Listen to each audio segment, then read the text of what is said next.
Hour from now, the Senate Homeland Security Committee is investigating that mega golf merger between the PGA and the Saudi-backed LIV League. The rival league shocked nearly everyone last month. This financially rich country, Saudi Arabia, lured nearly all the big players from the PGA Tour with massive guaranteed contracts.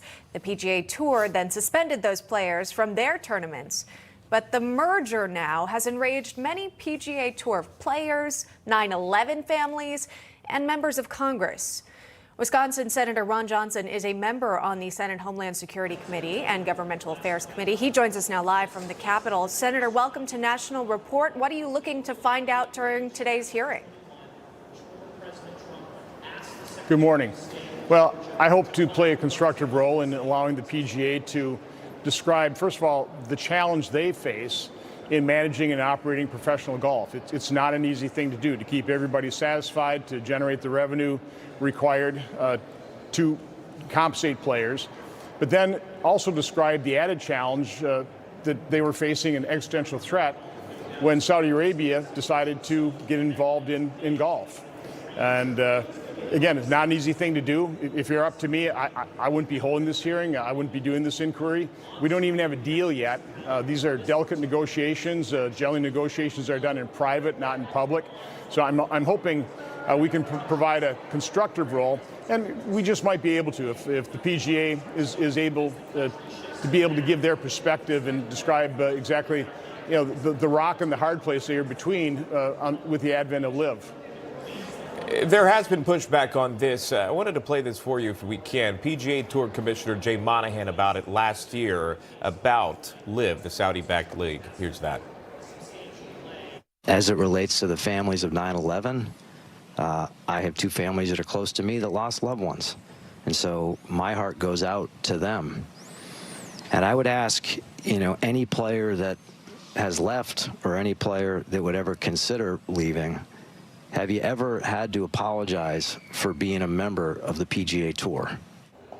Now, remember, that was a year ago. Obviously, things have changed in terms of that merger and where Monahan stands now.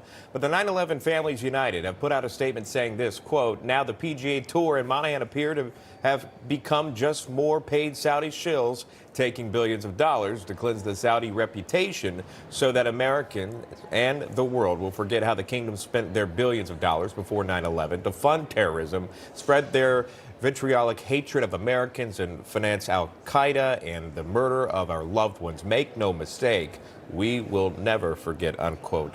And there is the underlying difficulty with 9/11 survivors, friends, families of those that have lost loved ones in that, really upset about this. Senator, what do you say to those folks? Well, first of all, I have the deepest sympathy for 9/11 families. I support their efforts in trying to obtain the information both the U.S. and the Saudi government is withholding from them. I'll point out that the member of the PGA Tour board that reached out to Saudi Arabia, Jimmy Dunn, lost 40% of his colleagues in the World Trade Center terrorist attack. So Jimmy Dunn has a love for the game, understood the existential threat that the PGA Tour was under because of the LIV.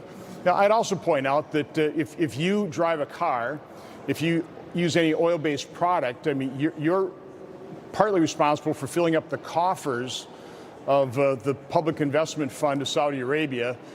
They have $600 to $700 billion in that fund compared to about $1.25 billion of assets of the PGA Tour. It's not a fair commercial fight in any way, shape, or form. And the fact of the matter is, you can't expect Saudi Arabia to just burn that cash. They're going to invest it somewhere.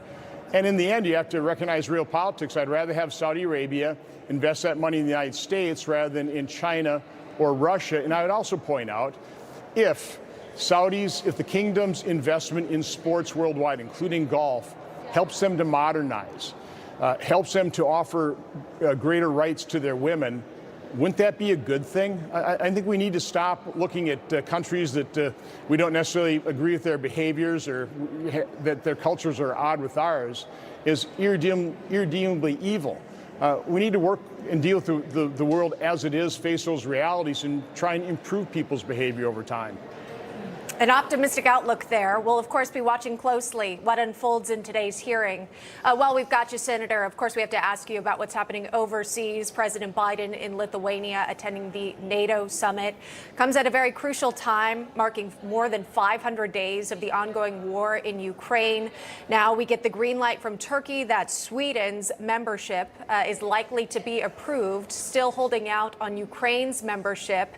News of cluster munitions also being sent from Washington. Sir, how critical is this moment for the war in Ukraine?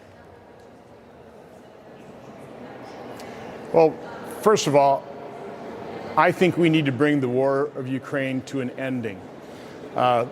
We are watching the destruction bit by bit of Ukraine, the slaughter of tens of thousands of people, both Ukrainians and Russians.